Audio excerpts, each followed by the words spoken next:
In the 1990s, one name dominated the world of mobile technology: Nokia. Not Apple, not Samsung, just Nokia. At its peak, Nokia controlled more than 50% of the global mobile phone market. That's not just dominance, that's monopoly-level power. Think about it. Everyone had a Nokia. The indestructible 3310.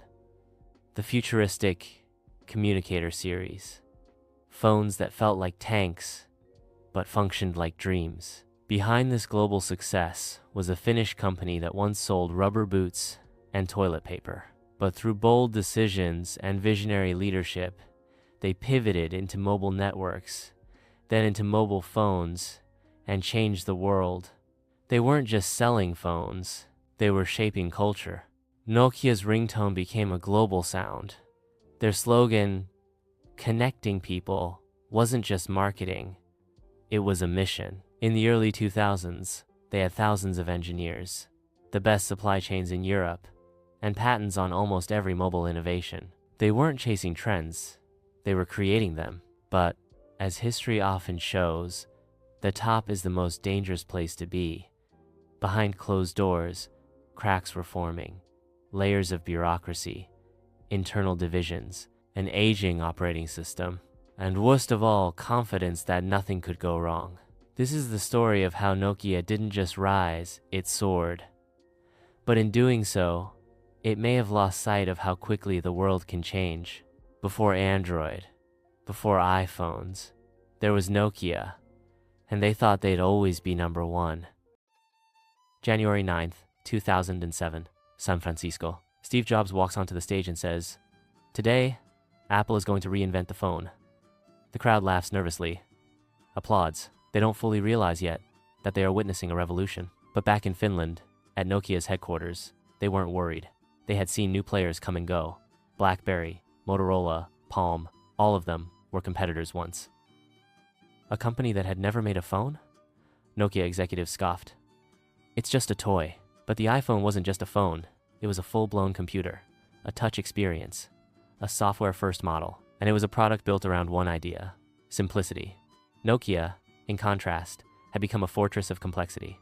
Dozens of models, multiple operating systems, and an interface that felt like it belonged to another era. As the iPhone gained traction, Nokia's internal teams began to worry. Engineers warned leadership. Developers requested changes. But decisions took time. And in tech, time is death. Apple was iterating, updating, improving. Nokia? It was still debating. This was the turning point. The moment when the world pivoted and Nokia hesitated. By the time they took the iPhone seriously, it was already too late. Not because Apple was unbeatable, but because Nokia couldn't admit that they'd been caught off guard. By 2008, Nokia was at a crossroads. The market was shifting. iPhone was exploding. Android was rising. Nokia had two options. 1, embrace Android and compete in the new mobile era. 2, double down on their legacy operating system, Symbian. And that decision changed everything. Symbian was old, clunky, not designed for touchscreens. Developers hated it. It took months to create simple apps, and even longer to get them running smoothly. Meanwhile, Android offered a fresh start. A clean, flexible OS, backed by Google, loved by manufacturers. But Nokia, they said no. Internally, the company was divided. Engineers begged for change. UX teams pointed out flaws.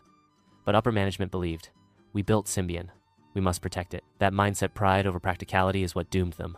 In this part of the story, we explore how Nokia's refusal to let go of the past cost them the future. By 2010, Android had taken over. Developers were flocking to it. Samsung was gaining ground. Nokia, still loyal to Symbian, began to bleed.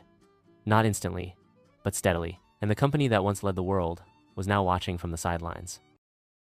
A bold move. Nokia announces a strategic partnership with Microsoft. Windows Phone was the new platform. A fresh start, a chance to compete.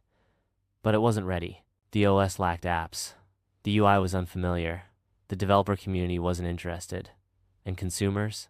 They were already choosing sides, Android or iOS.